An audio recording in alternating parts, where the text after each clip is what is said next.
जय Hind friends, first of all happy Holi. And इस video में हम बात करेंगे झारखंड पीसीएस के लेटेस्ट क्वेश्चंस की। तो झारखंड पीसीएस का जो पेपर है वो 12 अप्रैल को शेड्यूल्ड है, तो उसे ही देखते हुए हम इनके सबसे रीसेंट वाले क्वेश्चंस करेंगे। और ये जो क्वेश्चंस हैं वो आपके यूपीएससी के दूसरे एग्जाम्स में भी काफ़ी ज़्यादा हेल्पफुल होने वाले हैं। क्वेश्चन का लेवल बहुत ही शानदार है। पहला क्वेश्चन ये, आप जानते हो तरीका क्या, वीडियो पोस्ट करना है, अटेम्प्ट करना है, देन आगे बढ़ना है। पहला क्वेश्चन ये है जिसमें ये आपसे कह रहे हैं कि किस इंडस वैली की साइट में terracotta replica relating to exploration of a plot discovered.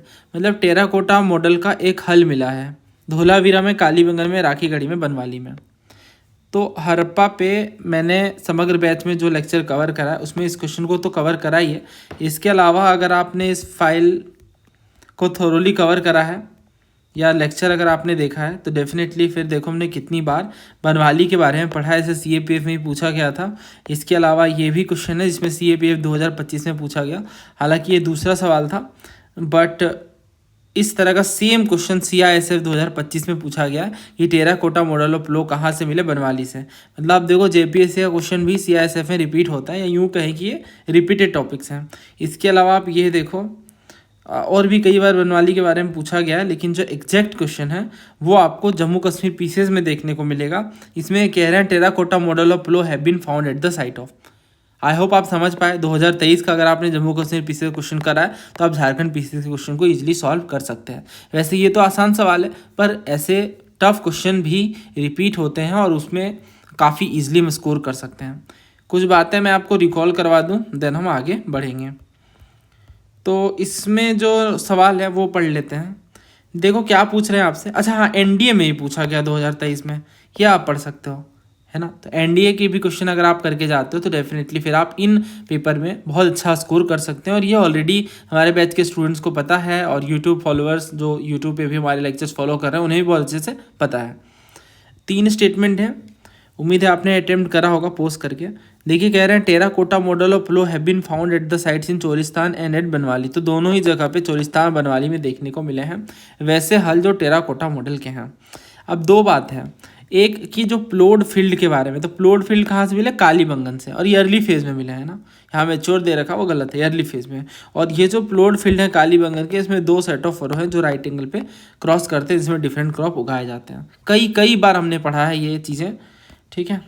और इसके अलावा आप देखो कई बार वो आपसे पूछते हैं सेल ऑब्जेक्ट्स में कौन सा स्पेशलाइज सेंटर था।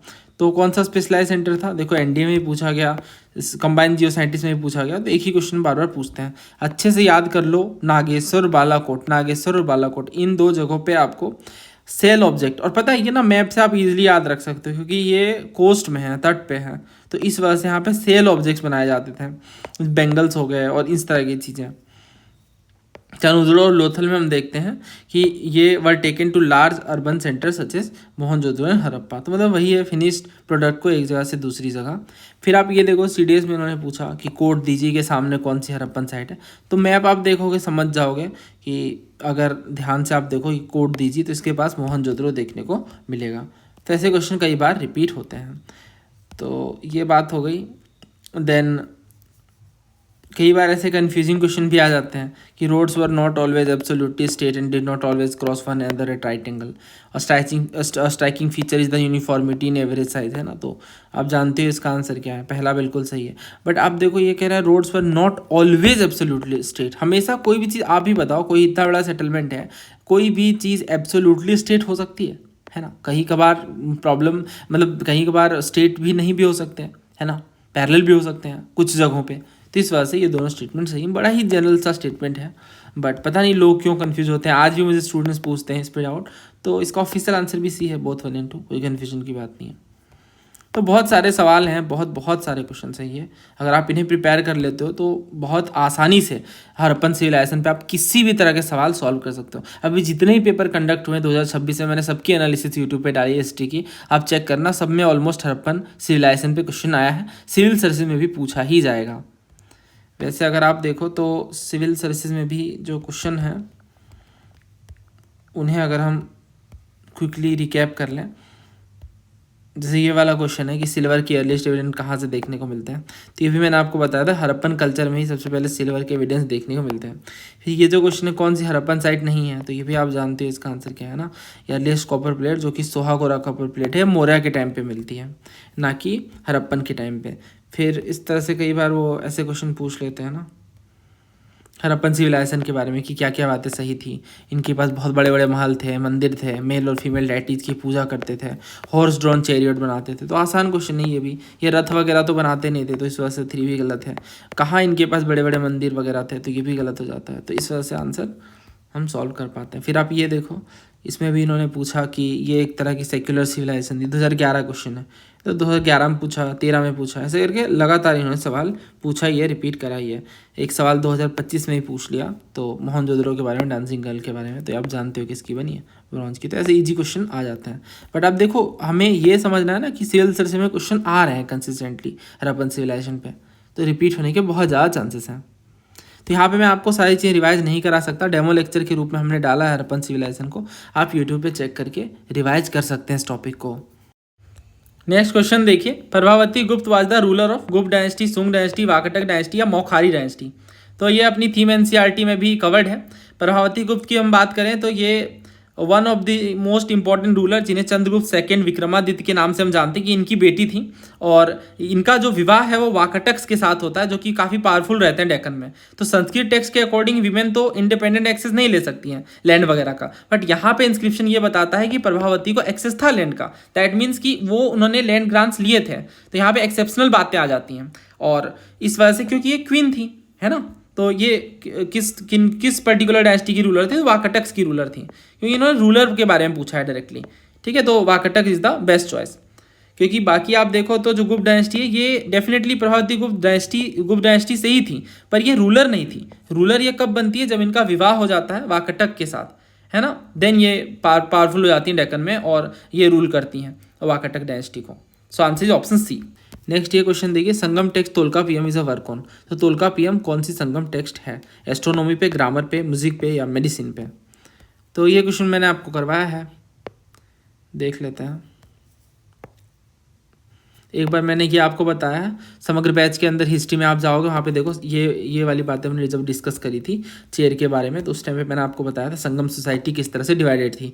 तो मैंने आपसे कहा था दोस्तों कि देखो ये ना 5 तरह के लैंड डिवीज़न की बात करता है तोल्कापियम, है ना। ये कुरिंजी है, मुल्लाई है, मरुदम है, नेदाल है, पाले, मतलब अलग अलग तरह की ज़मीनें हैं कुल मिला करके, है ना, और उनके चीफ डाइटीज़ भी हैं। फिर मैंने आपको बताया था तोल्कापियम में 4 कास्ट की बात करते हैं। तो अगर वो आपसे स्टेटमेंट बना के दे कि संगम डायनेस्टी में तो कोई कास्ट वगैरह नहीं थी, तो ऐसा नहीं है, कास्ट का रेफरेंस मिलता है। और आगे सिविल सर्विस में क्वेश्चन भी पूछा गया ना संगम डायनेस्टी के ऊपर कास्ट से एसोसिएट करके। तो 4 तरह की कास्ट का नाम है, अरसार है, अंथनार है, वनीगार है, वेलालार है। तो जो रूलिंग क्लास है वो अरसार है। इसके बाद फिर ये इस तरह से संगम पॉलिटी में अंथनार का एक बड़ा रोल है, और जो वनीगार है वो ट्रेड के जैसा यूज़ कर रहे हैं, मतलब ट्रेड से जुड़े हुए हैं, और जो वेलाला है वो एग्रीकल्चरलिस्ट है, मतलब कुछ कुल मिलाकर के वर्ना सिस्टम के जैसा है। ठीक है, कुछ ट्राइबल ग्रुप भी हैं, जैसे पाराथवार हो गए, पनार हो गए, इनार हो गए, कदमबार, मारावार और पुलैयार, तो ये इनका भी जिक्र मिलता है संगम सोसाइटी में। तो अगर आपसे कहें कास्ट का रेफरेंस ही एब्सेंट है, तो ऐसा नहीं है ना। और मेरे ख्याल में ये जो क्वेश्चन है जिसमें उन्होंने कास्ट से एसोसिएट करके पूछा है, वो क्वेश्चन मैंने यहाँ पे नहीं लिया, पर आपको याद आ गया होगा, सिविल सर्विस में पूछा गया क्वेश्चन है। इसके अलावा एक थीम वाइज PYQ के नाम से वीडियो आपको मिलेगी, क्योंकि हम थीम वाइज PYQs उस पर कवर कर रहे थे, तो उस टाइम पे मैंने आपको बहुत सारे सवाल करवाए थे, जिसमें से ये भी कुछ क्वेश्चन थे। ये देखो, बड़ा ही शानदार सवाल है, CAPF में पूछा गया था, संगम से जुड़ा हुआ है, भक्ति मूवमेंट से जुड़ा हुआ है कुल मिलाकर के। इसमें कह रहे हैं नलीर द्वीप प्रबंधम को हम तमिल वेद कहते हैं, अंडले कालवर थी, करायकाला में यार विष्णु डिवोटी थे, और जो मेटल इमेजेस हैं अपार और सुंदरार के, ये कॉन्सिक्रेटेड थे, यानी शिवा टेम्पल में रखे गए थे। तो इसका आंसर क्या सी है, क्योंकि सी गलत है, ये विष्णु डिवोटी नहीं बल्कि शिवा डिवोटी थी कराकाला में यार। तो ये आपको पता होना चाहिए कौन विष्णु डिवोटी कौन शिवा, मैंने बहुत डिटेल में पढ़ाया है ना। ये आप देख सकते हो, अलवार जो है वो विष्णु के डिवोटीज़ को कहते हैं, क्योंकि ये संत का नाम है। जो विष्णु की पूजा करते हैं अलवार संत कहलाते हैं, जो शिव की पूजा करते हैं नैनार कहलाते हैं। तो अलवर्स की बुक है नलीर द्वीप प्रबंधम। जबकि नैनार में कौन कौन से हैं, तो कराकाला म्यार हो गए, तिरुमुलार हो गए, ये जो फेमस सेंट है ना, ये शिव की पूजा करते हैं खास तौर से, मतलब ये नैनार सेंट्स हैं। बाकी कुछ बातें और हैं, देखो शिवा डिवोशन जो ये तिरुमलार और कराईकला म्यार जी के कंपोजिशन के बाद शुरू होता है, और जो नेमार के जो हाइम्स है यानी जो मंत्र हैं वो कंपाइल किए गए 10th सेंचुरी में बाय नंबी अंडर नंबी, जिसे हम तिरुमुराई कहते हैं। थोड़ा डिफिकल्ट है याद करना, एक बार आप लिख के याद करोगे क्योंकि क्वेश्चन बहुत पूछे जाते हैं। फिर देखो नरीर द्वीप प्रबंधम के बारे में, खैर अभी मैं आपको तोलकापियम के बारे में बता दूं। मैं चाह रहा हूँ सारी चीज़ें आपको रिवाइज करा दूँ क्योंकि इसी के इर्द गिर्द सवाल बनेगा, कुछ भी नया नहीं वो पूछने वाला है। देखो तोलकापियम रिटन बाय तोलकापियर, और ये हमारे नोट्स हैं, ठीक है, जो हम प्रोवाइड करते हैं। Tolkappiyam written by Tolkappiyar can also भी इंक्लूडेड इन संगम लिटरेचर। जो तोलकापियम है एसेंशियली वर्क है ग्रामर पे है, बट इसमें फोनोलॉजी, सेमेंटिक्स, सिंटेक्स और लिटरेरी कन्वेंशन के भी रेफरेंस देखने को मिलते हैं। तो ये बात है। इसके अलावा ये आप 11th क्लास की जो तमिलनाडु बोर्ड की जो बुक आती है हिस्ट्री की, वहाँ भी आपको रेफरेंस मिल जाएगा। फिर मैंने आपको एक बात बताई थी बहुत ज़रूरी, जो क्वेश्चन भी पूछा गया था ना टेक्स्ट के बारे में, तो वो सारी चीज़ें हमने डिस्कस करी। आप देख सकते हो वो बार बार पूछते हैं कि नलियर द्वीप प्रबंधम तमिल वेद है या किस तरह की कंपोजिशन है। फिर ये देख लो नलियर द्वीप प्रबंधम किन से जुड़ा, अलवर से। CDS का क्वेश्चन है, तो CDS एस्पायरेंट्स को बहुत सतर्क होने की नीड है इनमें। ये मेलका नक्कू और किलका नक्कू के बारे में जो पूछते हैं, तो ये भी आपको ध्यान होना चाहिए। फिलहाल आप देखो तो ये वाला जो क्वेश्चन है इसका आंसर क्या है, ग्रामर है मेजरली हमने पढ़ा, तो ये CISF में ही पूछा गया सेम सवाल, क्वेश्चन को आंसर बना दिया है आई गेस, हाँ है ना। तो CISF का क्वेश्चन आपको करके जाना है कुल मिला करके, अगर आप JPSC के लिए प्रिपेयर कर रहे हैं तो किसी भी अन एग्ज़ाम के लिए तो आपको लेटेस्ट क्वेश्चन करके जाने हैं। तो वो या तो आप बैच सब्सक्राइब कर लो या यूट्यूब पे भी हम कुछ वीडियोस लेकर आते हैं, तो वो भी आप अच्छे से फॉलो कर लेना। देखो क्या पूछ रहे हैं ग्रामर के बारे में, तो कौन सा तमिल टेक्स्ट जो है डील करता है ग्रामर के साथ, तोलकापियम, जो कि तोलकापियर जी ने लिखा है। बाकी मणिमेखलाई और शिलापादिक्रम के बारे में आप बताओ कमेंट बॉक्स में, आप इनके बारे में क्या जानते हो। कई बार रिपीट हुआ है तो ये आपको पता ही होना चाहिए, मैंने भी कई बार ये पढ़ाया है। नेक्स्ट क्वेश्चन देखिए, who was responsible for the smooth functioning of the Mughal mansabdari. तो मनसबदारी के स्मूथ फंक्शनिंग से जुड़ा हुआ है वकील, वजीर, मीर बख्श या सदर।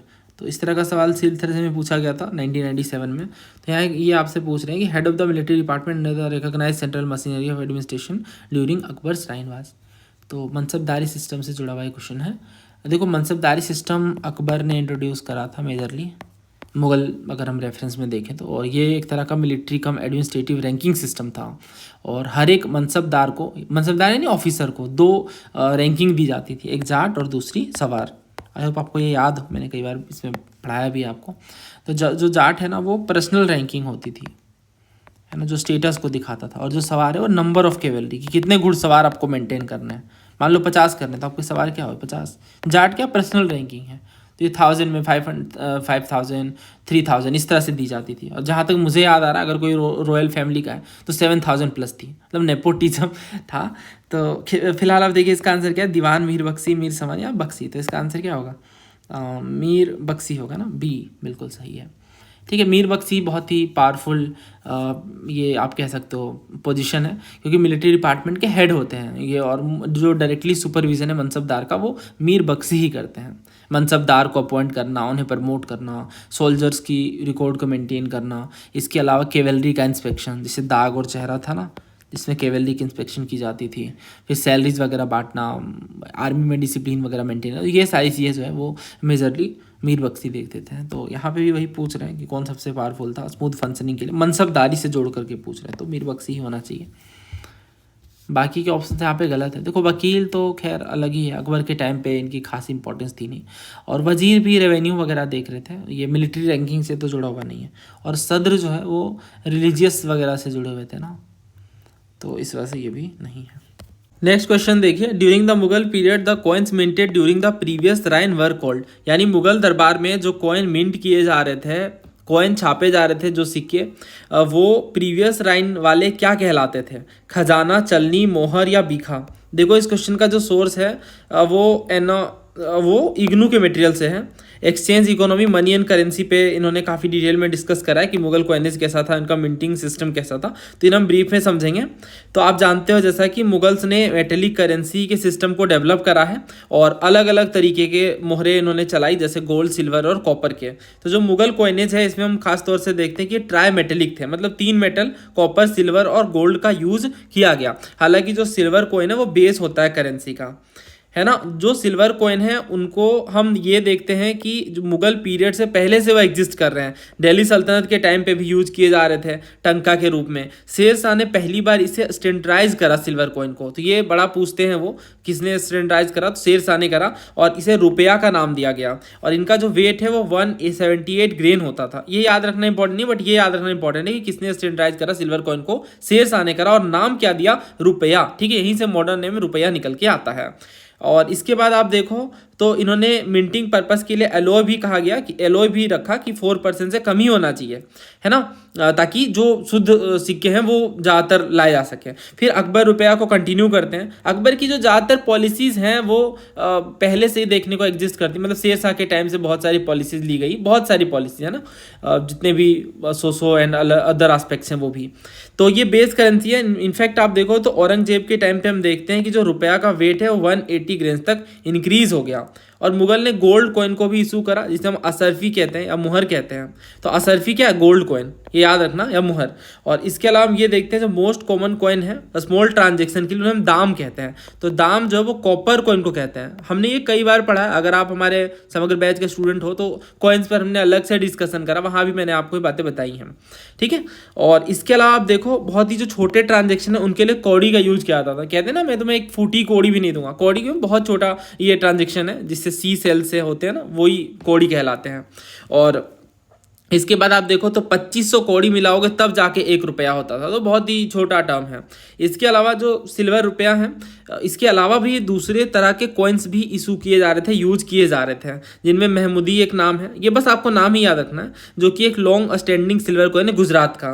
और इसके बाद हम देखते हैं कि विजयनगर एम्पायर में गोल्ड कॉइन है हून और पैगोडा के नाम से। तो आपको याद आ गया होगा, क्वेश्चन पूछा गया पैगोडा के बारे में। तो पैगोडा क्या है, एक तरह का गोल्ड कॉइन है। ठीक है, और ये विजयनगर एम्पायर में चलता था। कई बार एग्जाम में उन्होंने पूछा है पैगोडा क्या है, तो कॉइन है, याद रखना।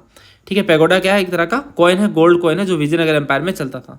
और इसके अलावा आप देखो तो बहुत सारे जो डेक्कन किंगडम है इनमें कॉपर और सिल्वर का एलॉय, जिसे हम टंका कहते हैं, ये भी यूज होता था। एक्सचेंज वैल्यू क्या थी, तो सिल्वर वैल्यू जो गोल्ड है फ्लक्चुएट करता था, है ना, 10 से 14 रुपया होता था एक गोल्ड कॉइन का।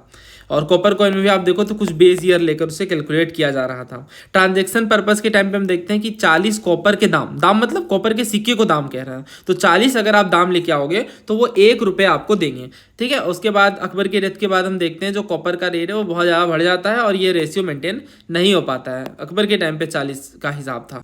सिल्वर कॉइन स्मॉल फ्रैक्शन के हम आना कहते हैं। तो आपको पता होगा कि 16 आना मिलके 1 रुपया बनता है ना। अभी तो आना कम यूज होता है, 4 आना यानी 25 पैसे, इस तरह से यूज होता था पहले काफ़ी। मिंटिंग सिस्टम की बात करें तो मुगल्स का फ्री कॉइनेज सिस्टम था और इसके अलावा जो स्टेट है वो सोल अथॉरिटी होते थे, यानी मुगल पीरियड का टाइम है तो मुगल्स ही इशू करेंगे ना कॉइन्स को, तो कोई दूसरा पर्सन इन्हें इशू नहीं कर सकते थे।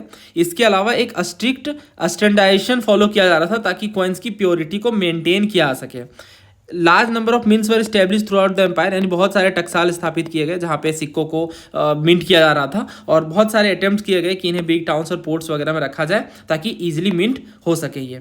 और जो न्यूली मिंटेड कॉइन है करेंट या प्रीवियस ईयर के, वो ताज़ा सिक्का कहलाएंगे, मतलब जो बहुत हाल में मिंट हुए हैं, जो बिल्कुल नए हैं, मतलब इसी साल मिंट हुए हैं या पिछले साल मिंट हुए हैं, उन्हें ताज़ा सिक्का कहेंगे। और जो कॉइन्स सर्कुलेशन में है उस एम्पेरर के टाइम पे वो चलनी कहलाएंगे। चलनी मतलब चलन में है, वो करंट है, तो इस वजह से इन्हें हम चलनी कॉइन्स कहेंगे। और जो कॉइन ईयरलियर राइन में इशू किए मिंट किए गए वो खजाना कहलाएंगे। देखो बड़ा ही ये इंपॉर्टेंट टर्म है। अभी हम बात कर रहे हैं ताज़ा सिक्का की। मान लो अकबर का टाइम पीरियड है और ये लेट सपोज कोई भी 1598 चल रहा है मान लो, तो 1598 में अकबर ने जो कॉइन इशू करा उस कॉन्टेक्स्ट में, तो वो क्या कहलाएगा, वो ताज़ा सिक्का कहलाएगा। ठीक है, ताज़ा सिक्का कहलाएगा, या 1597 में। बट उससे पहले जो कॉइन्स चलते आ रहे हैं वो चलनी कहलाएंगे। और जो कॉइन अकबर से पहले किसी ने मान लो इशू करा है, चाहे शेर शाह सूरी हो या हुमायूं हो, तो वो जो सिक्के हैं वो क्या कहलाएंगे, वो कहलाएंगे खजाना। तो ये डिफरेंस है।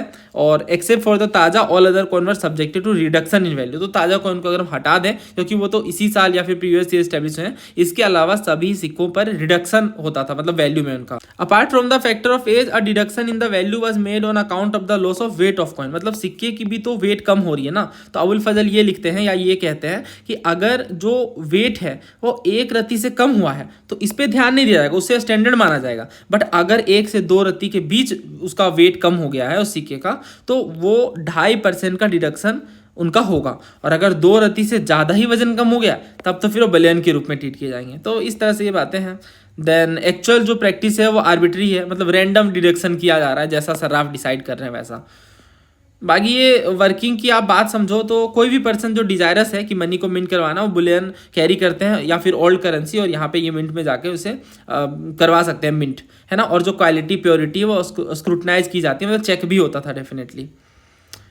तो ये कुछ बातें। बाकी देखो कुछ ऑफिसर का नाम इन्होंने दिया है, जो मिंट है वो कौन हेड करते हैं, तो दारोगाए दारुल जर्ब, और जो ड्यूटी है वो क्या है, वही काम देखना मिंट का सही तरीके से ये काम हो रहा है या नहीं, स्किल्ड आर्टिसन वगैरह लगे हुए हैं या नहीं। और जो सराफ है उन्हें मिंट के असेसर के रूप में एम्प्लॉय किया जाता था, वो चेक करते थे सिक्कों को, है ना, कि कैसी प्योरिटी है, वेट कैसा है, कॉइन कितना पुराना है या कितना डिड्यूस करना है, इन सब चीज़ों को। और जो मुसरिफ है वो अकाउंट को मेंटेन करते थे, और तहवीलदार जो है वो अकाउंट्स को देखते थे डेली प्रॉफिट का कि कितना फ़ायदा हुआ, और इस वजह से सेफ कस्टडी में रखते भी थे। और जो मुहरकान है, जो इनग्रेवर है, नाम से समझ आ रहा है मुहरकान मतलब इनग्रेव कर रहे हैं, वो डाई वगैरह बना रहे हैं, इनग्रेविंग करने का काम कर रहे हैं। देन वजन कस है, वजन मतलब नापना, मेजर करना वेट को, तो वेट मैन है ये जो कॉइन को नापने का काम करते थे। तो अलग अलग लोग हैं जो मिंटिंग ऑफ द कॉइन से जुड़े हुए हैं। बहुत सारे आर्टिसन हैं जिन्हें जर्राब कहते हैं, जो सिक्के बनाते हैं उन्हें जर्राब कहा जाता था, सिक्काची कहा जाता था, जो सिक्के बनाने में सिक्काची कहा जाता था, स्टैंप पर जो स्टैंप लगा रहे हैं, ठीक है। तो बहुत सारे ऑफिसर, आपको उनका थोड़ा नाम याद रख लेना है। बाकी ये देखो प्राइस और वेजेस वगैरह क्या है, तो अभी हमने बहुत सारी चीज़ें पढ़ी। बाकी आईने अकबरी के कॉन्टेक्स्ट में भी इन्होंने कहा है जो प्राइस है लार्ज नंबर ऑफ कमोडिटीज़ का, वो आईने अकबरी में लिस्टेड है। और इसमें ये देखो जो वैल्यू है गोल्ड टू सिल्वर की, इन्होंने रेशियो बता रखा है, जो कि हमें याद करने की नीड नहीं है। और जो मेजर बातें वो तो हमने पढ़ी ली। अब देखो ये जो क्वेश्चन है ना, इसमें इन्होंने पूछा है कि जो मुगल पीरियड है इनके टाइम पे जो प्रीवियस राइन में मिंट किए गए वो क्या कहलाते हैं, खजाना, चलनी, मोहर या बीखा। तो अभी हमने पढ़ा है ये, इसका आंसर क्या है, इसका आंसर खजाना है। जो प्रीवियस राइन में मिंट किए गए ना वो खजाना कहलाते हैं। तो आंसर यहाँ पे ए है। चलनी तो हमने देखा जो करंट ईयर में आया है वो चलनी कहला रहा है। और मोहर और बीखा तो अलग ही टर्म है। मोहर जैसा कि आप जानते हो गोल्ड कॉइन को मोहर कहते हैं, और जो बीखा है वो कोई स्टैंडर्डाइज टर्म नहीं है। तो ये याद रखना थोड़ा मोहर के बारे में और चलनी के बारे में। खजाना तो याद रखोगे ही, ठीक है। मोहर क्या है, एक तरह का गोल्ड कॉइन है जो मेनली मुगल एम्पायर के टाइम पे इशू किया गया था और शेरशाह सूरी ने इसे स्टैंडर्डाइज करा था। नेक्स्ट क्वेश्चन देखिए, the capital of Vijayanagar empire was situated on the bank of which river. तो ये बड़ा ही आसान सवाल एनसीईआरटी में भी कई बार एग्जाम्स में पूछा भी गया है, और ये हमारी एनसीईआरटी की हाईलाइटेड वाली जो मैंने आपको शेयर करी है ऑलरेडी। इसमें अगर आप पढ़ोगे तो इन्होंने ये बताया है कि opposing and decline of the empire, यानी एम्पायर किस तरीके से अपने शिखर पे पहुंचता है। और इन्होंने ये बताया कि जो फर्स्ट डायनेस्टी रहती है विजयनगर एम्पायर की वो संगम डायनेस्टी होती है। देन इसके बाद हम देखते हैं तुलुवा डायनेस्टी के कृष्णदेव राय जी से रिप्लेस करते हैं। और यहाँ पे जो टाइम है जब लैंड है तुंगभद्रा और कृष्णा रिवर के बीच का, जिसे हम रायचूर दोआब कहते हैं। तो कई बार डायरेक्ट क्वेश्चन भी आया रायचूर दोआब के बारे में, तो वो टर्म भी आपको ध्यान रखना है। तो तुंगभद्रा और कृष्णा नदियों के बीच है, so answer is option A. Next question देखिए, among the following is not a painter of Jahangir period. तो पेंटिंग पे मैंने आपको अलग से वीडियो प्रोवाइड की है इसी वजह से कि मुझे पता है ना वो थीम बेस्ड क्वेश्चन पूछते हैं, है ना।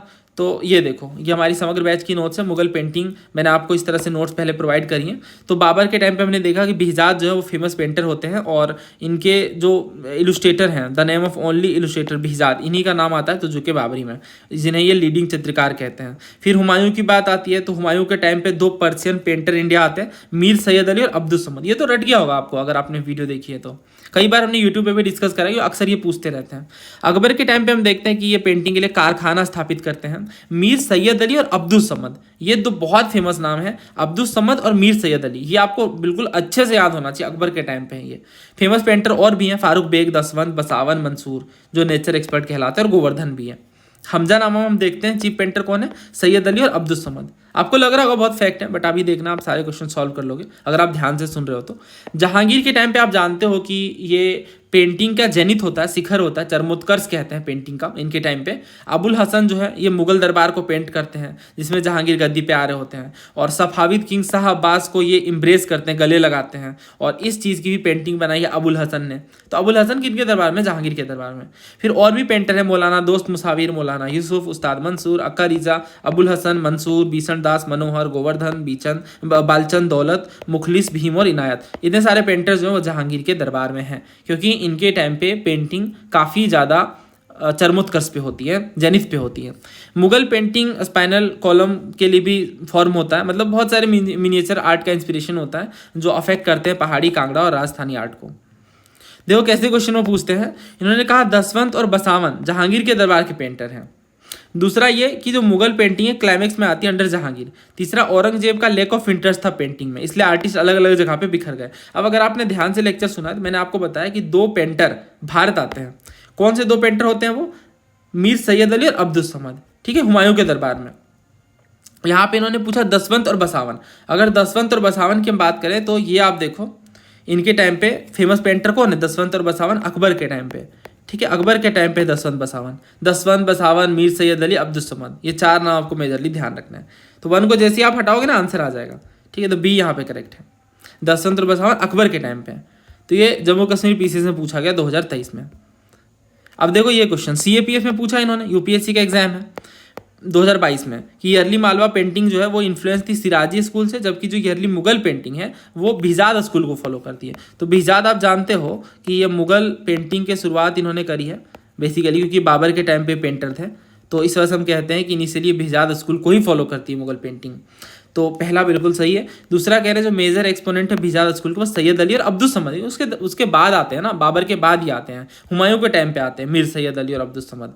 तो यहाँ से भी आप एसोसिएशन लगा के इजिली सॉल्व कर सकते हैं। ये देखो मीर सैयद अली, अब्दुल समद, तो बिजाद स्कूल जो बाबर के टाइम पे फाउंड की गई थी उसी को ही आगे बढ़ाने का काम करते हैं। तो इस वजह से जो आंसर क्या है? सी, बोथ 1 and 2। बाकी ये मैंने पूरा आपको पढ़ाया है यहाँ से, अभी मैं बहुत क्विकली पढ़ा रहा हूँ, तो आप अगर फर्स्ट टाइम पढ़ रहे हैं इस टॉपिक को तो नोट्स बना लें। अगर आप रेगुलर व्यूवर हैं चैनल के तो ये सब चीज़ें तो आप बहुत आसानी से सॉल्व कर पा रहे होंगे। फिर आप ये देखो जम्मू कश्मीर पीसीएस में पूछा गया 2022 में, दसवंत और बसावन जो है वो अकबर के दरबार में है।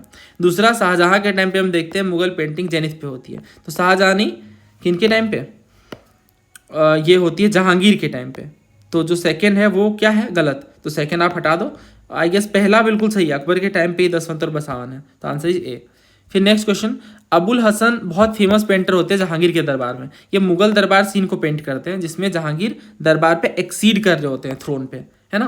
तो जहांगीर का एक्सेशन ये दिखाता है थ्रोन के साथ, गद्दी पे बैठ रहे होते हैं, वो वाली पेंटिंग है। एनसीईआरटी में पेंटिंग भी छपी हुई है, तो वहाँ से भी हमने पढ़ा है। सीडीएस में पूछा गया 2020 में कि जो फेमस मुगल पेंटिंग है जिसमें जहांगीर गले लगा रहे हैं सफाविद किंग शाह अब्बास को, तो ये किसने पेंट करा है? तो ये आप ध्यान करो, मतलब याद करने की कोशिश करो, ये हमने कहाँ पे पढ़ा है? तो आंसर इसका बी है, अबुल हसन, ठीक है। अबुल हसन की पेंटिंग है, 2 पेंटिंग आपको याद रखनी है अबुल हसन की। अबुल हसन की 2 पेंटिंग आपको याद रखनी है, पहला मुगल दरबार वाला सीन, दूसरा जहांगीर का एम्ब्रेसमेंट सफाविद किंग के साथ। तो ये 2 आपको ध्यान रखना है अबुल हसन से एसोसिएट करके। नेक्स्ट ये क्वेश्चन देखो आप, मुगल पेंटिंग कब जेनिथ में पहुंचती है? सिविल सर्विस का क्वेश्चन, जहांगीर के टाइम पे। फिर आप ये क्वेश्चन देखो, Mughal school of painting spinal column है, ये क्वेश्चन आएगा हमने किया है। अच्छा हाँ, कौन सा अफेक्ट नहीं होता मुगल पेंटिंग से? पहाड़ी, राजधानी, कांगड़ा या कालीघाट? तो आंसर इसका डी है, कालीघाट, ठीक है। कालीघाट अलग तरह की पेंटिंग है, ये मुगल के टाइम पे नहीं ओरिजिनेट होती हैं, ये पेंटिंग्स में हम पढ़ते हैं, है ना। कालीघाट जो 19th सेंचुरी में वेस्ट बंगाल में इमर्ज करती हैं, कालीघाट काली टेम्पल से, जो कि कालीघाट कलकत्ता में है, और हिंदू गॉड्स वगैरह का डिपिक्शन देखने को मिलता है। ये देखो एचसीएस में पूछा गया हमजा नामा के चीफ पेंटर कौन थे? तो कई बार ये पूछा भी गया, इसमें कोई नई बात नहीं है, ठीक है। तो इसका आंसर है मीर सैयद अली और अब्दुल समद। अब मैं तो पढ़ाता हूँ, मुझे याद रहता है, आपको एक बार ये रिवाइज करना होगा लिख के। जैसे आप एक बार लिख के रिवाइज करो, और ये पूछेंगे, ठीक है, आगे भी पूछेंगे, मतलब जो होते हैं ना प्रोबेबल टॉपिक्स जिनको आप स्किप करके नहीं जा सकते हो, उसमें ही आता है, ठीक है। तो मीर सैयद अली और अब्दुल समद इसका आंसर है सी। तो मुगल एम्पायर अकबर के टाइम पे फेमस पेंटर कौन? अब तो आपको ये रट गया होगा, दसवंत और बसावन, आंसर इज बी, देखते ही आप टिक कर लोगे। अब किस मुगल रूलर ने कारखाना स्टेब्लिश करा? तो अकबर ने। दास्ताने अमीर हमजा, तो हमजा नामा और या फिर हमजा जो है वो किनसे जुड़ा? अब्दुल समद से। यूपी पीसीएस में पूछा गया जहांगीर के टाइम पे कौन कौन पेंटर थे? अब्दुल समद, अबुल हसन अक्का-रिजा और मीर सैयद अली। देखो 2 ही आपको बता रहे हैं यहाँ में से, तो अगर आप ध्यान से एलिमिनेट कर पाओ, देखो मुझे तो ये समझ आ गया, ये जो अब्दुल समद और मीर सैयद अली हैं, ये 2 साथ में हैं, ये 2 अकबर के टाइम पे, if I am not wrong, Abdul Samad और मीर सैयद अली। तो इन्हें हम हटा देंगे तो 1 हट गया और 4 भी हट गया, तो आंसर क्या बचा? बी 2 एंड 3, यहाँ पे बी सही है। ठीक है, तो अब्दुल समद और मीर सैयद अली आपको याद रखना अकबर के टाइम पे है। फिर से एक बार देख लो आप, क्योंकि यही पूछ रहे हैं ना वो बार बार। तो अकबर के टाइम पे ये देखो कौन कौन है, मीर सैयद अली और अब्दुल समद, ये फेमस पेंटर हैं जिनका जिक्र आईने अकबरी में भी देखने को मिलता है। और भी क्वेश्चन है क्या? और भी क्वेश्चन अपडेट हुए हैं। ठीक है, अभी हम क्विकली सारे क्वेश्चन सॉल्व कर रहे हैं।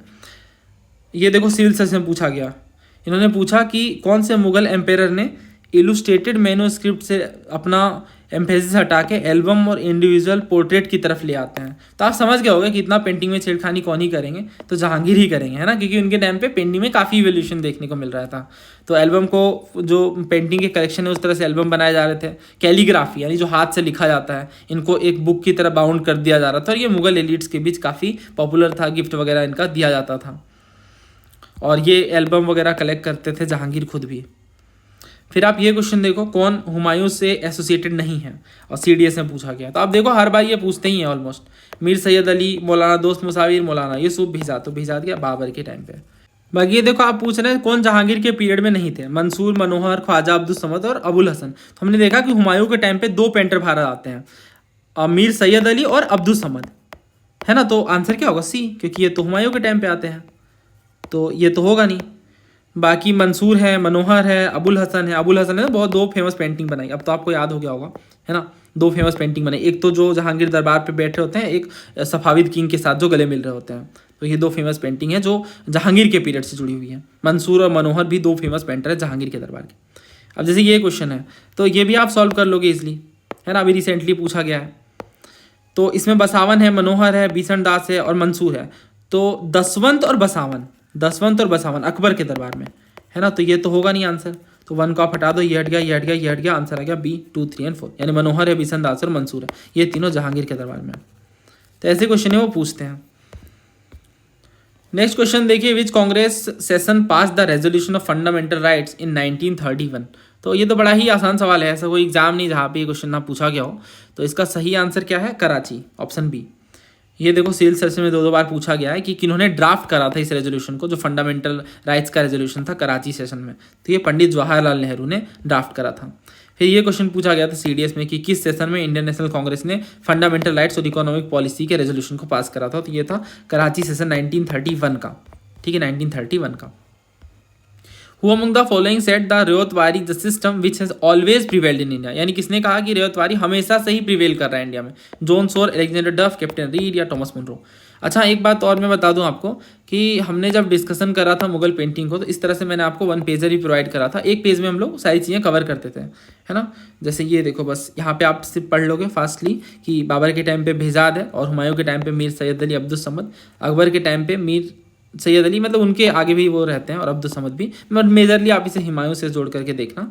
और इसमें फेमस पेंटर कौन है? फारूक बेग, दसवंत, बसावन, मंसूर। ठीक है, और जहांगीर के टाइम पे हम देखते हैं कि बहुत सारे लोग हैं, बिसन दास है, मनोहर है, गोवर्धन है, बालचंद है, दौलत मुखलिस, भीम और इनायत है। फिलहाल इस क्वेश्चन को आप देखो, तो इसका आंसर क्या है? टॉमस मुनरो होगा सही, इसका आंसर जो है वो डी। रेवतवारी सिस्टम पर भी हमने डिस्कशन करा है, टॉमस मुनरो और अलेक्जेंडर रीड से स्टार्ट करते हैं, और ये 12 महल डिस्ट्रिक्ट में भी स्टार्ट होता है बाय कर्नल रीड, और ये एक्सटेंड हो जाता है मद्रास प्रेसिडेंसी में आफ्टर 1820s। तो आप जानते हो कि पहले से जमींदारी वगैरह और दूसरे सिस्टम भी चल रहे थे, जमींदारी, महलवारी वगैरह, तो रेवतवारी की क्या जरूरत पड़ी? तो जब टॉमस मुनरो को भेजा गया ना न्यूली एक्वायर्ड टेरिटरी में एडमिनिस्टर करने के लिए, तो देखा कि वहाँ पे कोई बड़े जमींदार नहीं है, समझ गया ना। तो इसी वजह से मुनरो ने कहा कि डायरेक्ट सेटलमेंट वाली जो बात है वो पहले से ही चल रही है, एग्जिस्ट कर रही है, क्योंकि मुनरो ने प्रॉपर जा करके वहाँ पे ये न्यूली एक्वायर्ड टेरिटरीज को एडमिनिस्टर करने का काम करा। वहाँ पे उन्होंने प्रॉपर चेकिंग करी कि कौन सा सिस्टम यहाँ पे पहले से प्रीवेल है। तो इस वजह से आंसर मुनरो है इसका। ये नोट्स वाली जो चीज़ें हैं वो हमारे बैच में ही मिलेंगी, और कई बार यूट्यूब पे भी मैं इन रेफरेंसेस को डिस्कस करता हूँ। बेसिक फीचर क्या है रेवतवारी सिस्टम के, तो यही कि इस सिस्टम में कल्टीवेटर को ही ऑनर माना गया और जो टैक्स पेएबल था हर एक फील्ड में फिक्स किया गया बाय द गवर्नमेंट ऑफिसर, है ना। और इस तरह से आप देखो जो सेटलमेंट है सिस्टम है वो परमानेंट नहीं थे, अनलाइक द परमानेंट सेटलमेंट जिसे जमींदारी सिस्टम कहते हैं ना, उसके उल्टे यहाँ पे ये रिवाइज किए जा रहे थे सर्टेन पीरियड ऑफ टाइम के बाद। डिमेरिट क्या थे, वही कल्टीवेटर ओनर नहीं थे और बहुत ज़्यादा रेट ऑफ रेवेन्यू था, अगर क्रॉप फेल किया जा रहा था तो भी प्री कट असेसमेंट था, यानी सर्वे नहीं किया जा रहा था बहुत सारे डिस्ट्रिक्ट में। बहुत सारे सवाल हैं जो पूछे गए हैं रेवतवारी जमींदारी वगैरह से, बट यहाँ पे डिस्कस करना पॉसिबल नहीं है, उसके लिए सेपरेट वीडियो रिक्वायर्ड होगी। फिलहाल आप इस क्वेश्चन को देखो तो इसका आंसर आप समझ गए ना, इसका आंसर क्या है ऑप्शन डी, ठीक है, ऑप्शन डी इसका आंसर है, टॉमस मुनरो। नेक्स्ट ये क्वेश्चन देखो, the treaty of Amritsar was concluded between Maharaja Ranjit Singh and whom, Lord Cornwallis, Dalhousie, Hastings या मिंटो। तो ये हमने डिस्कस कहाँ पे करा है, देखो वायसराय इन जनरल पर मैंने सेपरेट वीडियो बनाई है और इसमें मैंने आपको सारे वायसरायज के बारे में बताया हुआ है और सारे PYQs भी डिस्कस करे हैं, है ना। और यहीं पे हम पढ़ते हैं कि लिटल रिपर के बाद मिंटो के टाइम पे हम पढ़ते हैं खास तौर से। हाँ ये देखो मिंटो के टाइम पे एक मेजर इवेंट हुई, ट्रीटी ऑफ अमृतसर महाराजा रंजीत सिंह के साथ, है ना। तो ये चीज़ और भी आई गेस पूछा गया बाद में, कई बार ये रिपीट भी किया गया, तो ये थोड़ा ध्यान रखना। अब ऐसे ये जो क्वेश्चन है ये पहले CAPF में ही पूछा गया ट्रीटी ऑफ अमृतसर के बारे में, है ना। फिलहाल इसका आंसर देखो मिंटो होगा। क्या इन्होंने पूछा है, जो ट्रीटी है ये फिक्स कर देती सतलज को कि ये एज अ बाउंड्री काम करेगी between Punjab and British India, और दूसरा ये कह रहे हैं कि इस ट्रीटी के बाद महाराजा रंजीत सिंह एनेक्स कर पाए जम्मू, मुल्तान और कश्मीर को अपने डोमेन में। तो ये दो स्टेटमेंट है, क्या आंसर होना चाहिए इसका। देखो जो पहला कह रहे हैं ना कि ये ट्रीटी फिक्स करती है सतलज को एज अ बाउंड्री, ये सही है, इसमें कोई शक की बात नहीं है। तो ये जो ट्रीटी है, ये जो संधि है और सतलज को ही बाउंड्री के रूप में कंसिडर करती है कि ये बाउंड्री होगी between the Punjab and British India. तो ये पहला सही। दूसरा कह रहे हैं कि इस ट्रीटी के बाद महाराजा रंजीत सिंह एनेक्स कर पाए जम्मू और बाकी डोमेन को, तो ये भी बिल्कुल सही है ना, ये भी बिल्कुल सही है। महाराजा रंजीत सिंह ने एक्वायर करा अमृतसर को और जम्मू के कुछ रीजन्स को 1805 में, लेकिन सेकेंड एंग्लो मराठा वॉर के बाद और मालवा वगैरह इन्वेड करने की जो कोशिश किया जा रहा था उसके बाद ही finally Maharaja Ranjit Singh ji treaty of Amritsar को साइन करते हैं और अल्टीमेटली वो कंट्रोल ले पाते हैं इन एरियाज़ का, जम्मू कश्मीर मुल्तान वगैरह का, है ना। तो ये आपको थोड़ा ध्यान रखना होगा। नेक्स्ट ये क्वेश्चन देखिए, which of the following books has not been written by doctor Ambedkar. तो डॉक्टर अंबेडकर जी ने कौन सी बुक नहीं लिखी है, thoughts on Pakistan, annihilation of caste, the problem of rupee, its origin and its solution और सर्वेंट्स ऑफ इंडिया। तो अगर आप हमारे यूट्यूब चैनल को अक्सर देखते हैं तो हमने EPFO के टाइम पे EPFO के सवाल डिस्कस करे थे। ये कुछ क्वेश्चंस थे जिसमें उन्होंने पूछा था नो चेंजर्स वगैरह के बारे में, है ना। और ये क्वेश्चन था जिसमें कैबिनेट मिशन के बारे में पूछा गया था कि कौन उसके मेंबर नहीं थे। एक सवाल ये भी था जिसमें उन्होंने पूछा था कि the evolution of provincial finance in British India, a study in the provincial decentralisation of imperial finance, इस बुक के ऑथर कौन थे। तो उस टाइम पे ना मैंने आपको ऑलमोस्ट सारे मेजर बुक्स बताए थे, अगर आपने उस वीडियो को दोबारा रेफर किया तो ये चीज़ें आपको रिवाइज हो जाएंगी। आप जस्ट सर्च करके देख लेना, EPFO PYQ के नाम से मैराथन वीडियो मिल जाएगी आपको। तो इसमें कास्ट इन इंडिया है, यानी उनका मैकेनिज्म, जीनेसिस और डेवलपमेंट, एनिहिलेशन ऑफ कास्ट है, रिडल्स इन हिंदुइज्म है, बहुत फेमस बुक है ये भी, evolution of provincial finance in British India, है ना। इसके अलावा हु वर द सुधराज, ये बुक भी बहुत फेमस है, पाकिस्तान और द पार्टीशन ऑफ इंडिया, है ना, ये भी आपको ध्यान रखना, या फिर ये थॉट्स ऑन पाकिस्तान के नाम से पब्लिश हुई थी ओरिजिनली। देन इसके बाद कि what Congress and Gandhi have done to the untouchables, mister Gandhi and the emancipation of the untouchables. Then the Buddha and his dhamma, बाद में आप जानते हो बुद्धिज्म की तरफ इंक्लाइनेशन एंड अदर चीज़ें। फिर अनपब्लिश्ड राइटिंग भी थी जिनमें वेटिंग फॉर अ वीज़ा, ये इनकी ऑटोबायोग्राफी है, ये भी आपको याद रखना है, ऑटोबायोग्राफी है इनकी, है ना। और ये कुछ मेजर बुक्स थे। तो अगर ये आपने रिवाइज कर लिया तो फिर आप बहुत इजीली सॉल्व कर सकते हैं इस क्वेश्चन को। थॉट्स ऑन पाकिस्तान बिल्कुल है ये बुक, एनिहिलेशन ऑफ कास्ट भी है, प्रॉब्लम ऑफ रूपी भी है, बट सर्वेंट्स ऑफ इंडिया नाम की बुक इन्होंने नहीं लिखी है, तो हम ऑप्शन डी के साथ जाएंगे। तो यहाँ पे हमारे सारे क्वेश्चंस कवर होते हैं। उम्मीद है आपको इस सेशन में बहुत कुछ नया सीखने को मिला होगा। ये हमारी समग्र बैच की डिटेल्स है, यहाँ से आप ज़्यादा जानकारी ले सकते हैं। जल्द ही मिलते हैं नए वीडियो में। थैंक यू, जय हिंद।